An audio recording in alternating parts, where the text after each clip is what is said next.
زي الفل كده. So now تمام. we السلام are عليكم ورحمة recording. الله وبركاته. السلام عليكم ورحمة الله وبركاته. كل وعليكم سنة وانتم السلام ورحمة طيبين. الله وبركاته. حابة أبدأ زي ما كل يوم بنبدأ مع مستر محمد إبراهيم، بفكركم بأهم حاجة في حياتنا، هم إخواتنا في فلسطين. ما ننساهمش من الدعاء، ما ننساهمش من المقاطعة. مش عايزة أقول لكم إن إحنا لما بنعمل كده مش علشانهم، والله علشاننا، اللي هو يا رب أنا حاولت أعمل حاجة حتى لو بسيطة. فدي أهم حاجة يا جماعة، وأنتوا بتفطروا وأنتوا بتعملوا أي حاجة قبل ما تقولوا يا رب كذا، قولوا يا رب إخواتنا. أهم حاجة، أول حاجة نذكرهم في دعائنا قبل الحاجات اللي إحنا محتاجينها أو الحاجات اللي إحنا عايزينها من ربنا. دي أهم حاجة. وطبعا المقاطعة ما تنسوش يا جماعة، ما تستهونوش أي منتج ما تشتروه، لو مش عارفين لا ابحثوا عنه قبل ما تشتروا أي حاجة، لان احنا فعلا كده، يعني احنا لو بنشتري منتجاتهم يبقى احنا فعلا بندعمهم بشكل مباشر جدا.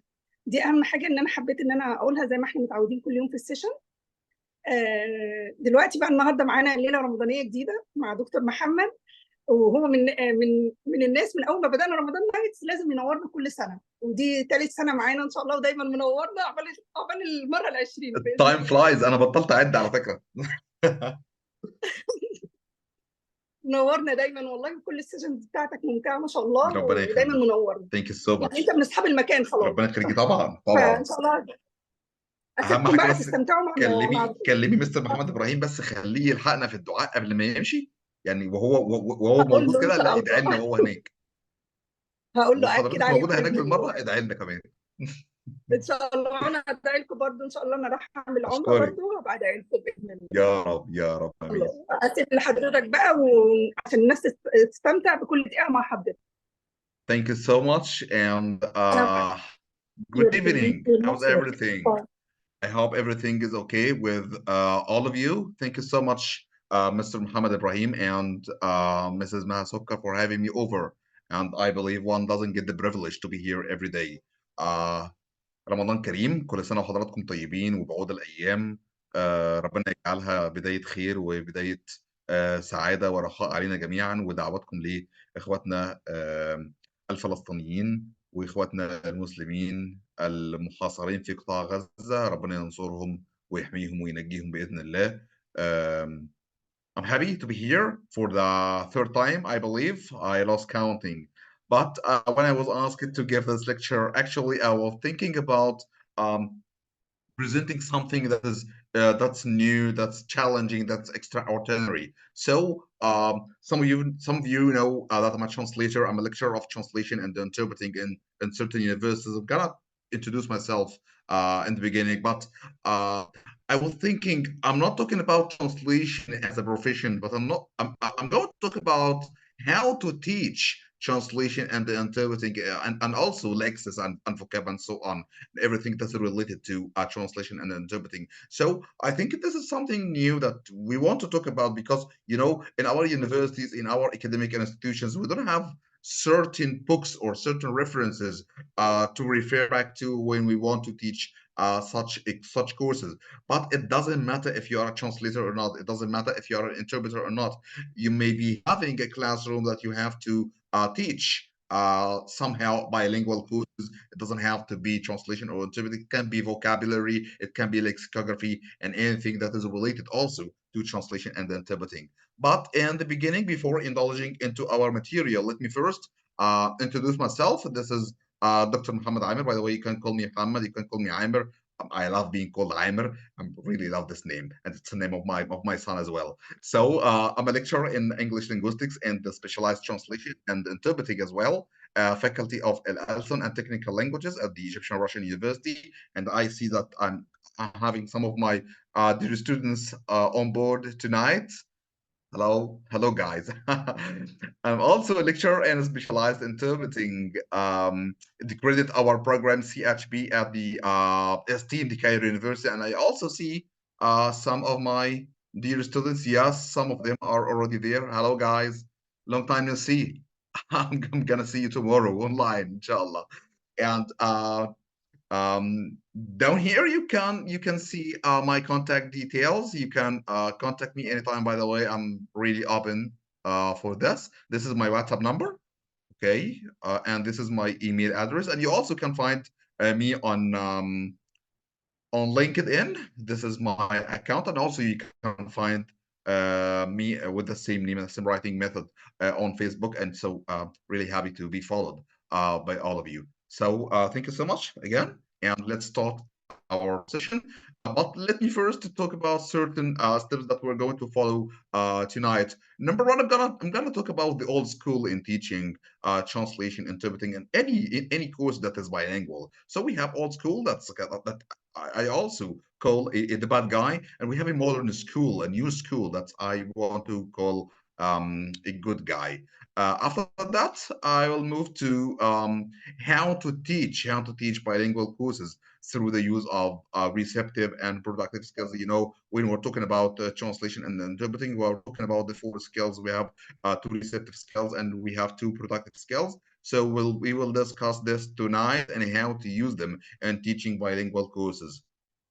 Um, Fourth, we will move forward into teaching through technology. And by the way, I have some gifts and I have some important applications and programs to be used and utilized tonight.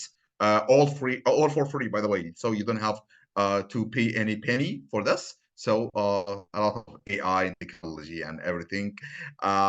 Moving forward with teaching lexicography and any subject or course that is related to vocabulary or lexis. This is very important, and I'll tell you how to do this with the use of a very important rubric, which moves us to the final part, which is tips and gifts. Yes, this is right. I'm having some gifts. I'll forward you some gifts tonight in order to use, and all of them are for free unless they are not called gifts. Okay, so let's uh, um, apologies if I'm coughing a lot tonight. I got cold recently, but wish me luck, wish me quick recovery because I want to recover my good voice. Oh, thank you. Okay. So let me tell you first about the courses that I already designed and taught in different academic institutions and universities. This will be an introduction to our session tonight in order to tell you how these courses are used to be taught and nowadays how they are being taught. So I started my academic experience at South Carolina University. So I there designed and taught introduction to translation, translation into Arabic, and also translation into English. This was my beginning and my start in South Carolina University, and it was amazing, by the way. But there was somehow an old school. I'll talk about this later and tell you how the old school can find the modern school even in these days. I moved forward to Port Said University. I hope there are people from Ismailia and Port Said and Cairo here tonight. Port Said University, I designed and taught three courses: United Nations and Legal Translation, also media and subtitle translation, and finally with the introduction to lexicography, which moves us to the importance of teaching lexicography and vocabulary in our academic institutions. Um, Nowadays I'm working on designing and teaching actually several courses and several subjects in two main universities, two esteemed universities. Number one is Cairo University, where I'm designing and teaching also science and consecutive interpreting. So aside from translation, I'm teaching also interpreting. This is one and two, or like grade two and grade three. So we have two main subjects like this. I'm designing and teaching. And finally, with my dear students from the Egyptian Russian University Faculty of Alson, I'm having two subjects over there. Course number one is English as a foreign language, or EFL or ESL, whatever you want. And course two is Political and Journalistic Translation. I hope my students are already there and you have a quiz. Uh, I'm marking your quizzes, by the way, tonight, and I hope you get high marks. So aside from this, let me admit some people are still knocking our doors. Let me first tell you more about how translation and interpreting are taught in our universities, in our academic institutions here in Egypt. Talking about Egypt, and talking also about certain Arab institutions and universities because they all use the same strategy. actually how university professors and how instructors of translation and interpreting and also vocabulary and lexicography, how they use their classrooms, how they teach um, um, these bilingual courses. If you do remember how we and universities maybe my university life was like from 2006 to 2010. Oh my god, time flies. So but like 14 years ago. I'm yeah, I have some gray hair here. But let me tell you that the university or the university professor used to send some assignments up front. So before the week that we are studying the translation subject or whatever we're studying, so the professor takes our names and he sends us some assignments up front. Actually, there has been a lot of lacking behind in professional vocabulary learning. So you do have to look for methods to memorize the vocabulary, to know how to learn this vocabulary on your own. So these professors, these instructors didn't teach us how to learn vocab. Um, Actually, the biggest problem in this is the lack of following up with the students. Actually, it was a very bad problem because a lot of us were in a very bad need in order to be followed up because we have been in a problem with following up and knowing our academic achievement and knowing our certain achievements. And of course, we're having a lot of quizzes and a lot of midterms and a lot of assignments to be followed up, but no one is following up with us. So what's happening? So I'm sending an assignment. Next time, I'm giving you a passage to translate. So goodbye. So hello, goodbye, and we're going home. So this is how to translate or how to teach translation in our university classes. Till these days, some universities and some academic institutions actually depend on this very old strategy, and also dependence on group quizzes. Actually, this was a very bad strategy in order to give marks, in order to mark papers quickly. Some university professors depended on giving us quizzes in group ways, not individually, so I can cheat from my colleagues, from my mates, and it's not my own academic achievement. This is what really matters at the end. In order to facilitate how I'm marking my papers as a university professor, I'm going to have a lot of papers, so they facilitate and they just getting group quizzes, but no one is following. No one is focusing on how Muhammad is doing with his academic achievement, or Sarah, or whoever is in our classes. And finally, actually, it was 14 years ago, and I know this is old, but actually, up to these days, there's zero technology teaching, and a lot of university professors still using the same modern archaic methods in teaching bilingual courses. Zero technology. Actually, the biggest technology that they ever add is the projector, the presentations, and then they just play the presentations and they keep talking all the time in Arabic or in English. It doesn't matter to them, but actually they don't depend on technology. They don't have any labs for interpreting. They don't have any AI applications, or even their mobile phones are old and they don't use any dictionaries. They don't use any methods in teaching translation or interpreting. This is the old rusty strategy. So what about what's happening right now? But first, you need to know your students well. Who are your students? Who is listening to you? Who is attending your classes? Um, Actually, there are in any bilingual course, there are all kinds of students. Number one, which is actually the majority of students are grumpy because they maybe this is maybe due to previous or non-professional teaching strategies. I hate this professor. I hate this man. I hate that one because they kept shouting. They kept giving us assignments, quizzes, midterms, exams, and everything. So if I'm it is recording, by the way. It's recording. Never mind. Never mind. It's not a big deal. So let's get back to our business. So um I had this student who comes to me and tell me that some professors, some previous professors just told them that they are bad, that they are not working hard enough. So I always call them grumpy students, but they are actually victims of these bad strategies. So it may be due to previous non-professional strategy in teaching, or maybe the material itself is actually lagging behind. Um, kind as the retrograde student, uh, which can actually stem from non-professional academic course material. Material itself is lagging behind, is old, is archaic, is repeated. You know that it's very costly to print a university book every single semester in order to give or to teach this course.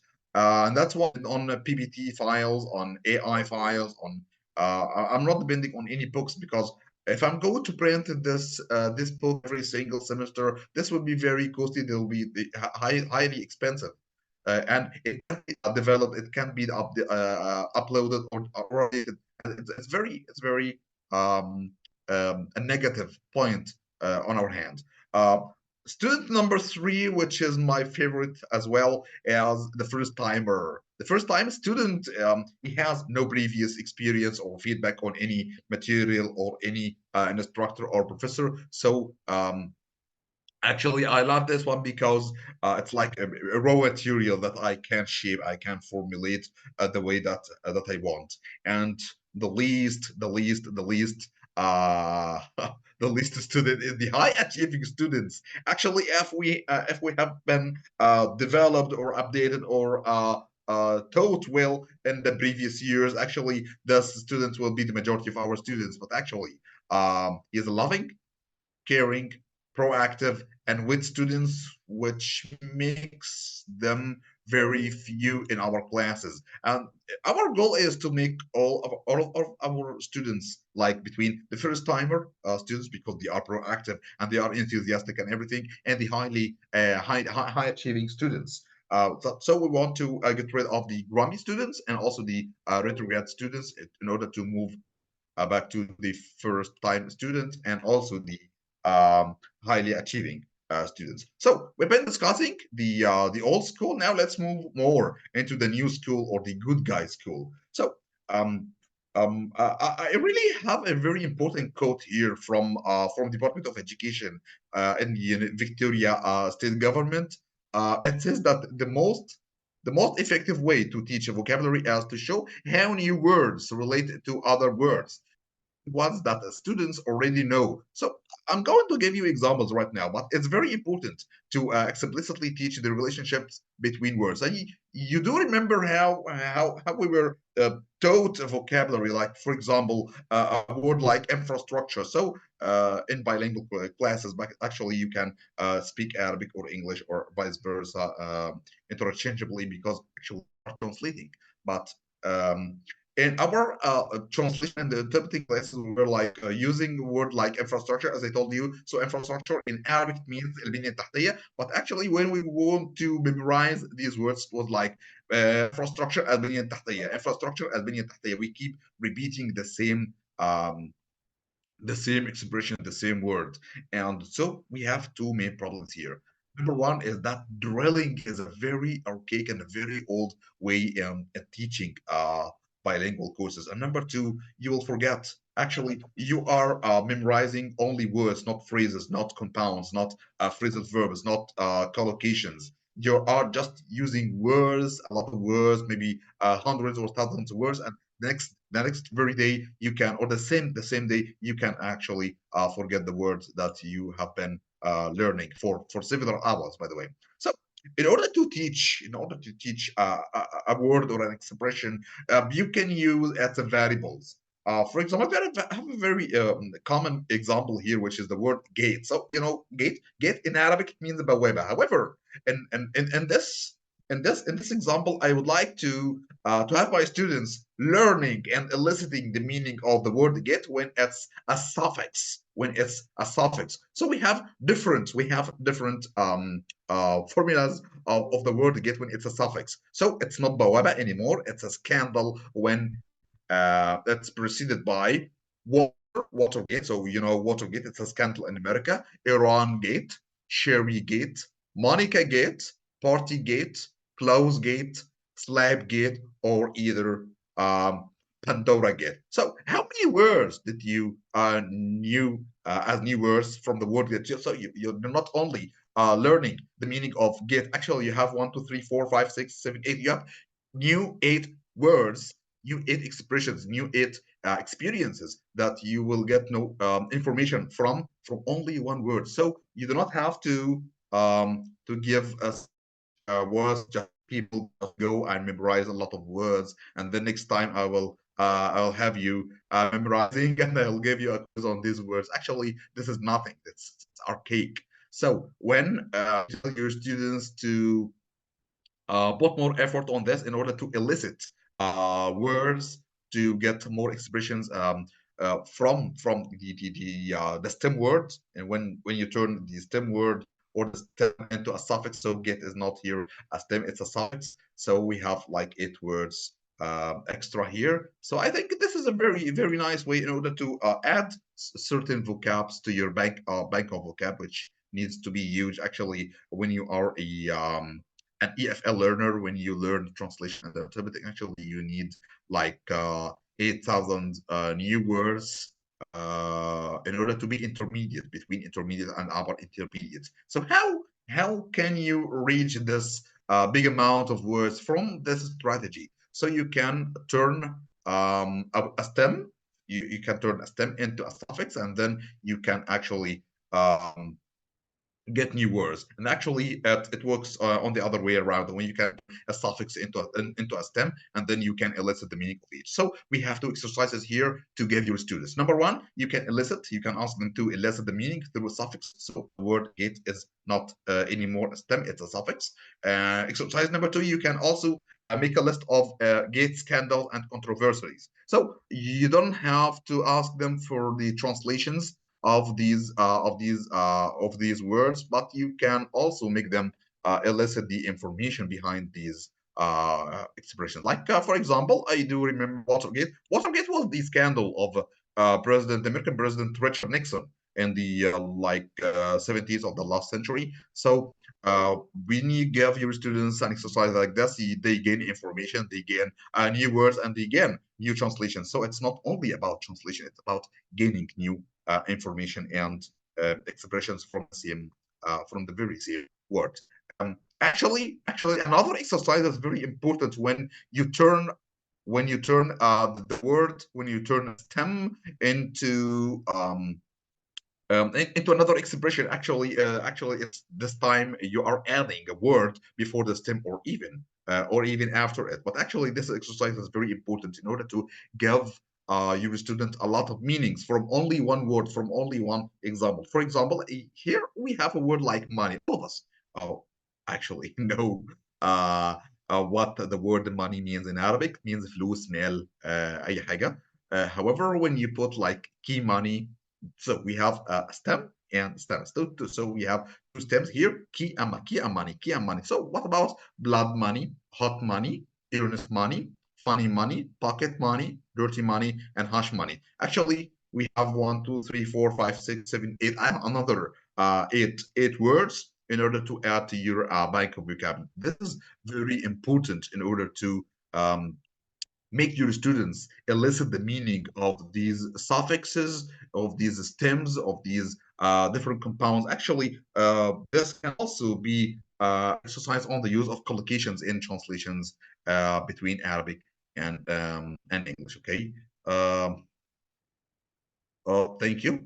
Thank you. Okay. So don't send questions on private. You can send them on the public. Thank you so much. So you can give your students actually 2 exercises here. Number one, you can make them elicit the meaning through suffixes. So you can use the word money as a suffix or as a stem. Number two, this is a very important exercise. You are indulging your students into the translation process itself. So you want them to translate it into Arabic and to bring the definition of every single compound, or maybe phrasal verbs, maybe collocations, whatever you want in your class. So modern creative strategies. So when Bendel talking about old and archaic schools of teaching, translation, and interpreting any bilingual course that you are teaching. Number one, you also need to send your assignments upfront. This is usual. Actually, it was in the old school and will keep remaining in the sorry, keep remaining in the modern creative strategy. So this is very important in order to create or to open WhatsApp groups in order to add your own students. So appearing before them, before your first class, you need to send assignments. You need to send something to prepare upfront. So this is a knowledge-changing strategy. Number two, asking for information, not translation. So I'm not giving translations from the first time. It's not like take this word, I want its translation. This take this sentence, take this passage, and translate it into Arabic or to English, whatever that you want to translate. It's not like that. You want to then make them elicit information instead of translation. So because they're not being able to translate something that they don't understand. Very important. Okay. So number three, this is moving forward into the translation process itself.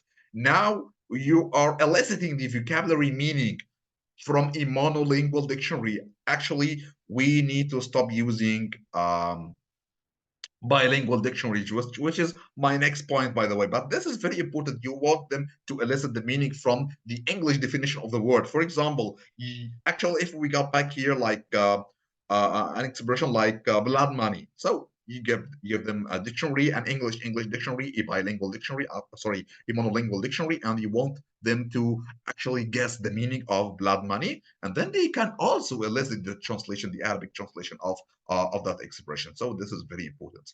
So first looking for the meaning and then looking for the translation. Finally, compiling glossaries and vocabulary banks. Actually, you are teaching them maybe hundreds, thousands of words. What they are going to do with these big amounts of words? And compounds, phrasal verbs, collocations, whatever they are learning from you. Actually, it's a very important, it's very pivotal strategy to compile glossaries, maybe in science, maybe psychology, chemistry, physics, biology, politics, journalism, whatever you are teaching, or the different registers and different levels of language you are giving them in your classes. So as long as you are keeping moving in your classroom, you want them to compile glossaries and maybe somehow bilingual lists of translations of these vocab that they are learning every lecture. Uh, Now let's move to this is a very important point, by the way. Teach through receptive and productive skills. It's very important to know that in translation and interpreting, you are using the same strategies, the same skills. So, but it differs from a translation and interpreting class. Actually, in a receptive um, classroom, you are using skills like listening, reading. But actually, when you teach translation, you are depending on both receptive and also productive skills. Let me admit some attendance. Yes, actually, you're welcome. Thank you. So when you teach translation, it's like translation. You are reading and writing, so you have receptive and productive. And also when you're teaching interpreting, it can listen and speak. So it's listening and speaking at the same time. So you don't have just a receptive classroom. You don't have just a reproductive skills classroom in any bilingual classroom. So how should one teach translation and interpreting through the use of um, uh, receptive and productive skills in your classrooms? Actually, you need to know what your students and their levels of language and there are a lot of methods in order to know how to understand their English level and also in Arabic. But it's very important to start with the English because it's a second language for them. Arabic can be actually dealt with later because we are native speakers of Arabic. So actually, our Arabic can be actually postponed somehow, but to focus on English well. Actually, when you go into a translation or an interpreting classroom, actually, I want your English level to be between intermediate and upper intermediate. This is your list. So you are between B1 and B2. So actually B2A or B2B actually is very good here. So if you are my student, I'd ask you to have a placement test first in order to be admitted in my classroom. But actually, this doesn't happen in our universities. This doesn't happen in our academic institutions because we don't have time and we don't have these actually standardized tests as in the American university or other institutions. So if you want to be admitted into any translation or interpreting classroom, you need first to have a placement test in English. And it's expected from you to be between B1 and B2, between intermediate and upper intermediate. If you are there, so welcome to our classrooms. If you are somehow below than B1, you need to have for like 1 month and a half an English course, and then you can be admitted in any translation or any bilingual classroom after that. This is according to the CEFR. It's very important to know your level right now. Actually, we have a lot of free exams. Actually, you can also go to any university and get yourself placed on a test, and then you will know your English level well in order to be admitted in any bilingual course. But what does it mean to be intermediate, and what does it mean to be an intermediate? Actually, if you are intermediate, this is a skill which is enough to have you admitted in any bilingual course. But actually, learners here, when they achieve B1 intermediate level, which is the least, by the way, they can understand information about familiar topics, maybe science, maybe marine time, maybe, for example, a library, maybe um, psychology, chemistry, physics, whatever you want. So they can communicate either in most situations while traveling in an English speaking area, which is very important. Our classrooms here in Egyptian universities, they don't speak all English all the time as we used to do. But actually, you will have a space to speak some Arabic and then some English. Actually, this is usual because you are teaching bilingual, and it's called bilingual for a reason. So you have two languages, so you can guarantee that they can speak well, and also they can understand you in English or in Arabic. They can also write simple connected texts on familiar topics, which is very important for any translation. I'm talking about translation here. For any translation classroom, this is very important. Actually, the utmost level that we want in our classroom is the upper intermediate. And actually here you can understand the main ideas of a complex text. I can bring you a complex text about a historical figure, a historical event, a lot of figures, a lot of numbers, and certain details that are somehow complex or complicated. Actually, you can understand if you are upper intermediate. Your students also can interact with some fluency and communicate easily. Actually, when you teach interpreting, this will be a very handy because you want them to discuss with each other certain topics using listening, speaking skills. This will be very handy. They also can write clear, detailed texts. This is about translation classrooms, detailed texts on a wide range of topics, and express their opinion. So one of the main exercises in translation is that I give my students a passage to write on a certain topic, and then they can translate it. They translate their own writing from one language to another. So it's either Arabic or English in our bilingual classrooms. Um, Actually, there are two strategies that we use in our classrooms. Number one, teaching through introductive skills, and this is very important. It makes difference. We need to make difference between introductive and productive skills. Actually, introductive skills that we can use both receptive and productive skills in our translation and interpreting classrooms through the following steps. Number one, you need to assess your students' ability first. Yes, we need to have a lot of placement tests in our universities and academic institutions. Number two, partner reading. Yes, you don't have any individual reading in your classroom if you are teaching any bilingual course. Yes, please don't give them any individual reading exercises. This is very boring and very archaic. So you have pairs, you have maybe a group that is reading the same subject and answering the same questions. Eliciting information and text background from the statement, sentence, or from researching on the text itself. Assigning vocabulary. Some of them, يعني, for example, you can assign one person or one member of that group to have a list to make a list of vocabulary and then to share it with their peers. And finally, assign vocabulary translation. So one is listing and one is translating these vocabulary, and then they share uh, these lists with other students, with their peers actually. Receptive skills. This is very important if you are teaching translation and interpreting in the same classroom. Actually, it's not usual in our universities and academic institutions to have one course for each. However, if one time you have to actually, you also need to assess your student ability first, and then you can make groups in order to assign some of them to write, assign them to some of them to write statement sentences, and then writing the whole text.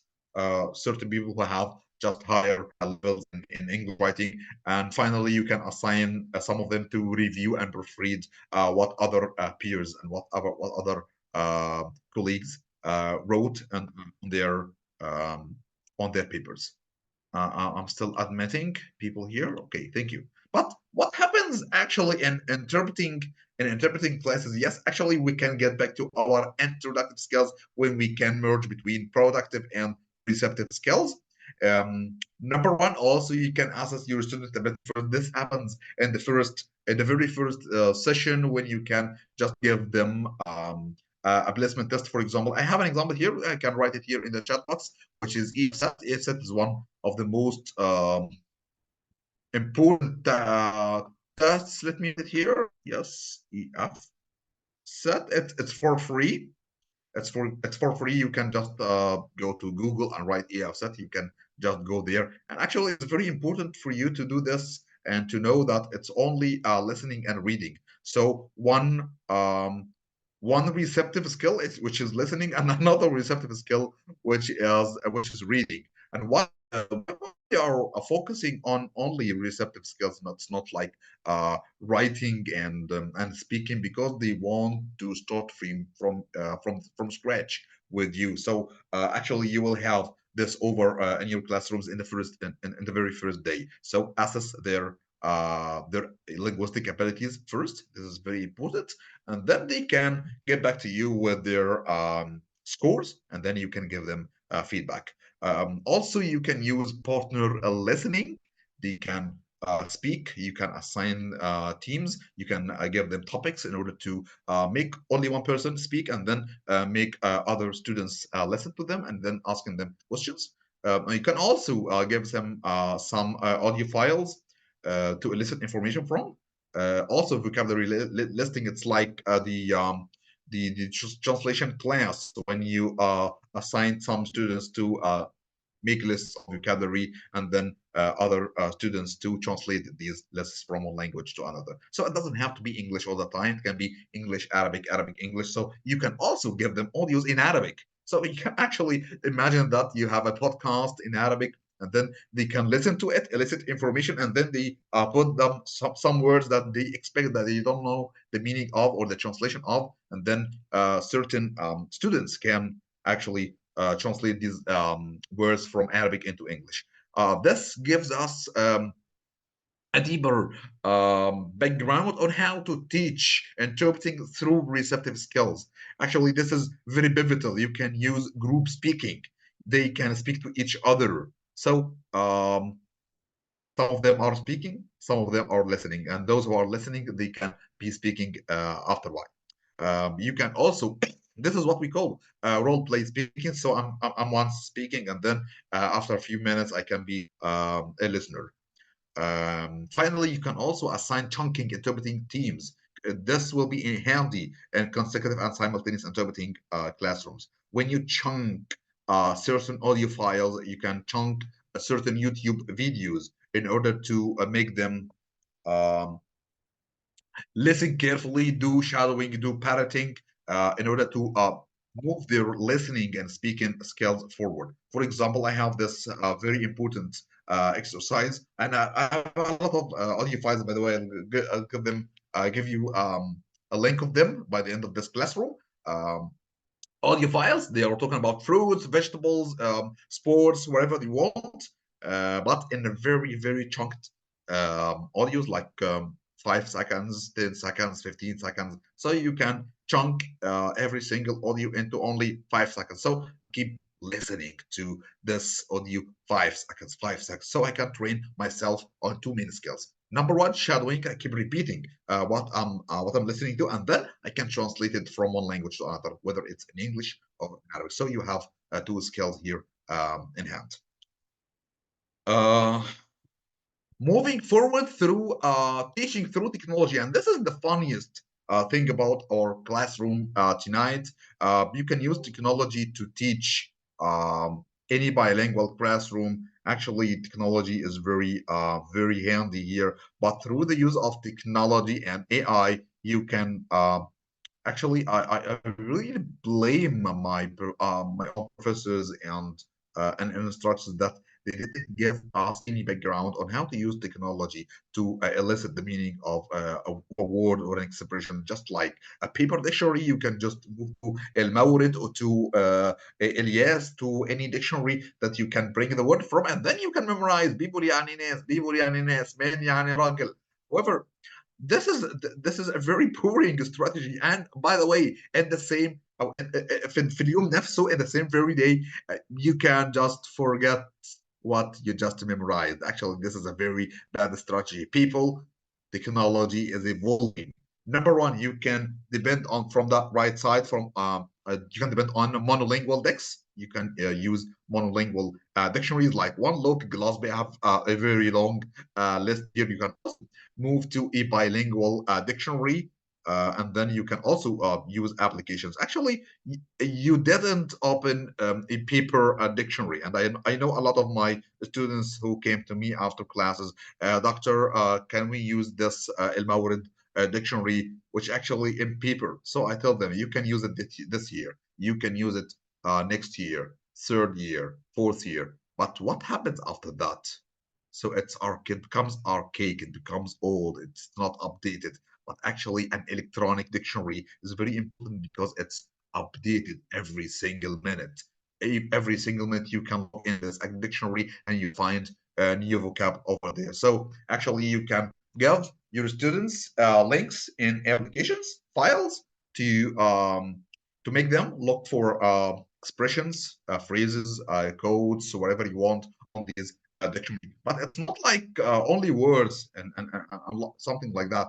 It's, we have also abbreviations and acronyms. In one class, I was just working on abbreviations and acronyms through the use of UN term, the United Nations terminology website, acronym finder. So it was a whole class for like 2 hours. We were looking and eliciting abbreviations without even looking for them in dictionaries or websites.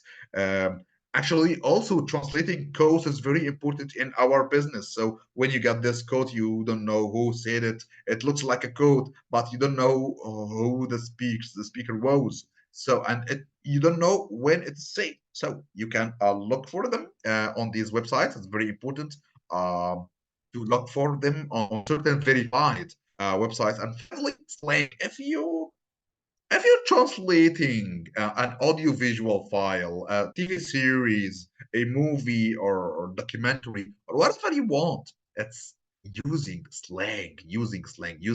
uh, maybe substandard, maybe even suburban languages. So you can have a lot of expressions that you would not have their meaning from traditional or conventional dictionaries. So you can look for them on Urban, Dare, Wordsmith, or Lingui. So till now, no paper, only technology, only websites, only applications. But actually, it's we now can depend on AI, on artificial intelligence. And I always tell my students that we can use technology, but wisely. So it's not like putting the whole text, like what happens here, putting the whole text in on DeepL or Google Translate or whatever the website or the application that I'm using. It's not like that, because we still have problems. It's still, we need the MTPE, which is machine translation post editing. So you can get the text from the application itself, and then you can put your own human touch on it. So actually, this is a very dangerous process. I always advise my students to put only a phrase, only a sentence, only a word, only a compound echolocation in order to look for the meaning. However, when you put the whole text, you will have problems. We're talking about some disruptive translations here. We're talking about some literal translations, and even in a single simple text like this, there's still a lot of mistakes that you can easily spot. So this is the difference between DeepL, Microsoft Bing, and also ChatGPT. Actually, one exercise is to give them only one passage to put it on the three applications. Actually, they are for free, all of them. And then you can make them to compare between the three translations and choose which is better and why it's better. So this is a very good strategy in order to make them not only criticize translation, modify translation, humanize translation, but also to know what makes or what distinguishes one translation to another. So they are not translating actually, they are just reviewing or proofreading. But then you can move forward into changing their mentality from the archaic translations into the machine translations, and moving from actually translating through your hands, through yourself, into MTPE, which is machine translation post editing. So this is a very nice strategy to follow. Actually, this is my own business. This is DeepL, Microsoft Bing, and finally ChatGPT. I was talking to ChatGPT, and it gave me a very good translation, by the way. But actually, it can be criticized, it can be humanized as well. So when you finish translating a text, you can also humanize it, proofreading, review it, and then to deliver it to your professor or instructor. Actually, these are examples of certain applications you can use to make your students translate certain texts, and then they can compare between these applications. For example, if you can assign them a text on copy.ai, on Gemini, on Sonics, then you can ask them to compare between the three translation, which is better, which is worse, and why. Okay, so they can bring you elements. So it's not like translating all the time. It's like criticizing and know how to develop their mentality. Um, Interpreting is very important to know that we are not only sitting in booth in order to give translations, in order to give interpreting in national and multinational conferences. You can also put yourself in electronic. Actually, all of these applications are for free. Appview, Acadu, Quaqua, and whatever the application you're using, you can just sit in your home, in your office, open these applications for free, and then you are inside a booth, inside a real booth, unless it's electronic.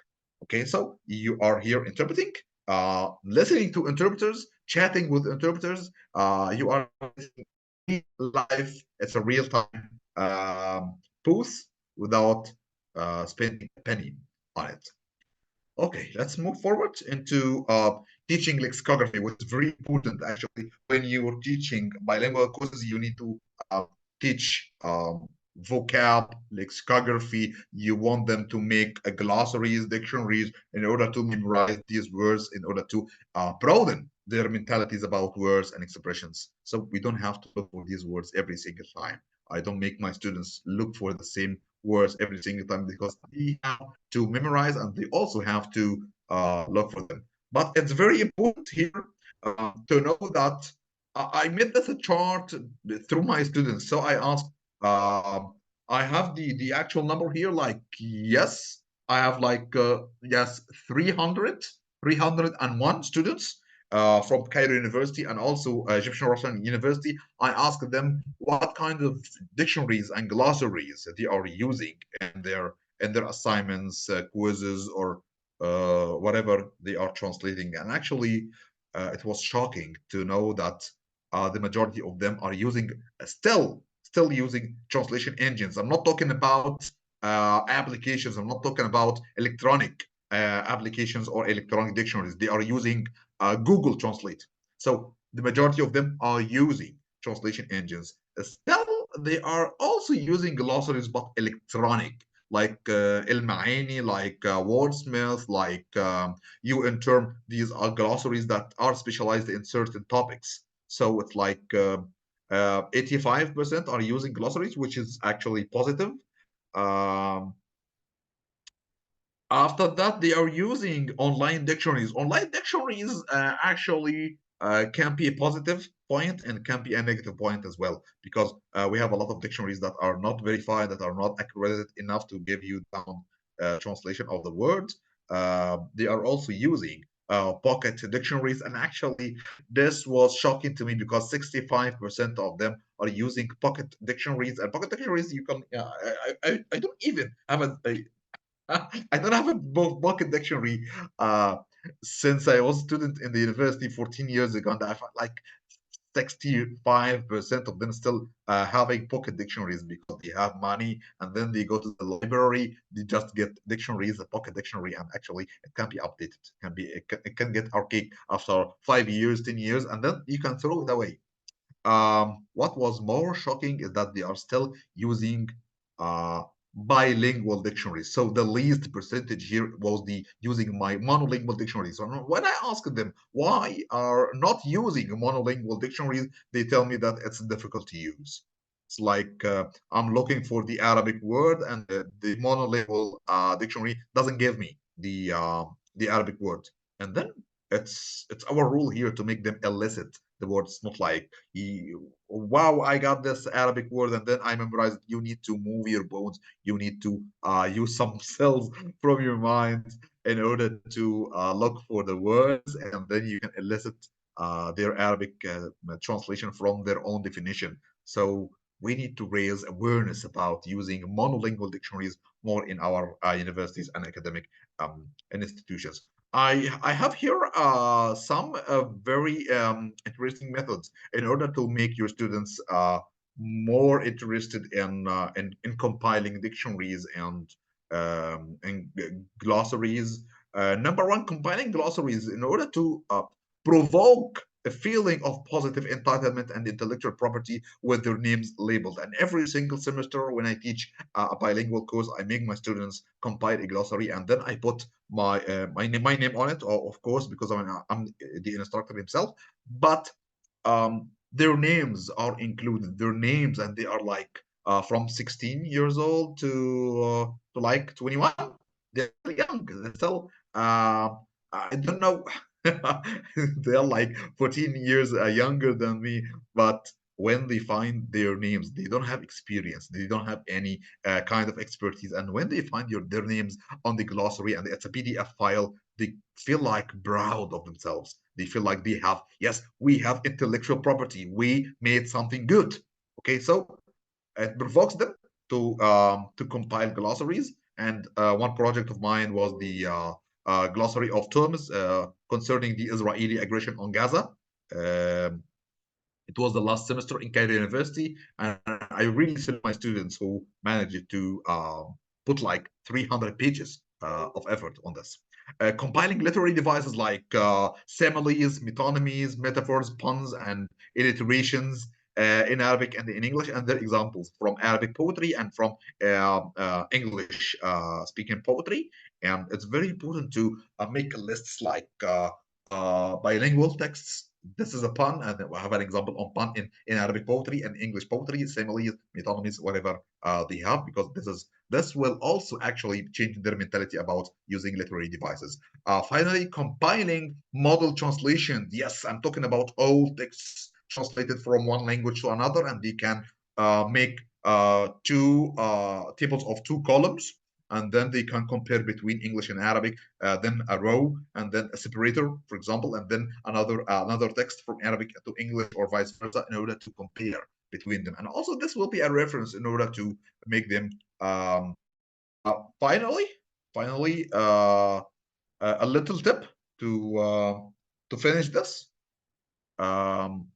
If you're teaching a bilingual course, if you're teaching a translation, interpreting, lexicography class, actually you'll need a rubric in order to assess your own students how they are translating, how they are interpreting their text. So actually a very useful rubric here is very important in order to measure how your students are how to to what extent they are fluent, and what about their logical cohesion, sense consistency, completeness of the text and the meaning itself.